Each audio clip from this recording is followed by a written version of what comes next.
Hello friends, எப்படி இருக்கீங்க? நல்லா இருக்கீங்களா? இன்றைக்கான வீடியோவில் பார்த்தீங்கன்னா ரெட் கேப்சிகமில் தாங்க சட்னி செய்ய போகிறோம். இந்த ரெட் கேப்சிகம் அப்படி என்னதான் சத்து இருக்குன்னு பார்க்குறீங்களா?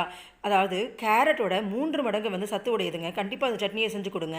அதுக்கு தேவையான பொருட்கள்: ஒரு கேப்சிகம் எடுத்துக்கோங்க, ஒரு தக்காளி எடுத்துருக்கிறேன், 8 சின்ன வெங்காயம் எடுத்துருக்கிறேன், கருவேப்பிலை எடுத்துக்கிறேன், பச்சை மிளகா, பூண்டு, இதுதான் தேவையான பொருட்கள்.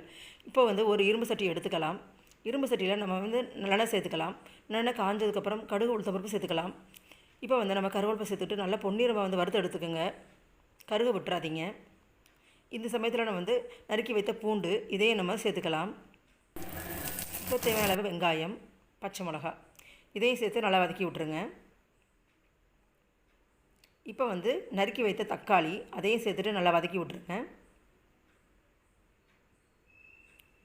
தேவையான அளவு உப்பு, ஒரு ஸ்பூன் வந்து மஞ்சத்தூள் சேர்த்துக்கோங்க.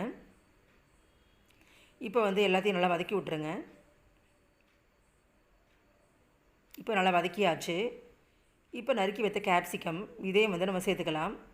ஓரளவுக்கு வெந்தால் போதும். இந்த ரெட் கேப்சிகமில் வந்து விட்டமின் ஏ அதிகமாக இருக்குதுங்க. கேரட் சாப்பிடாத குழந்தைங்களுக்கு இது மாதிரி சட்னியை வந்து ரெட் கேப்சிகம் செஞ்சு கொடுத்தீங்கன்னா கண்டிப்பாக செஞ்சு சாப்பிடுவாங்க. இப்போ ஆற வச்சிடலாம். இப்போ மிக்ஸி ஜாரில் நம்ம சேர்த்துக்கலாம். இப்போ வந்து இதில் நான் வந்து ஆர்கானிக் ஸ்பிருலினா பவுடர் சேர்த்துக்க போகிறேங்க. இதில் வந்து அயன் கண்டென்ட் அதிகமாக இருக்குது, ப்ரோட்டீன் இருக்குது. கண்டிப்பாக குழந்தைங்களுக்கு சட்னியில் செஞ்சு கொடுத்தீங்கன்னா அவங்களுக்கு என்ன சேர்ந்துருக்குமே தெரியாது. அவ்வளோதான். இப்போ சூப்பராக சட்னி ரெடி ஆயிடுச்சு. சப்பாத்தி பூரிக்கெலாம் சூப்பரான சட்னிங்க. அதாவது எல்லா விதமான சத்துக்களும் உடைய சட்னியே சொல்லலாம். கண்டிப்பாக உங்கள் வீட்டில் ட்ரை பண்ணி பாருங்கள். இந்த வீடியோ பிடிச்சிருந்தா லைக் பண்ணுங்கள், ஷேர் பண்ணுங்கள், சப்ஸ்கிரைப் பண்ணுங்கள். ஓகே ஃப்ரெண்ட்ஸ், பாய்.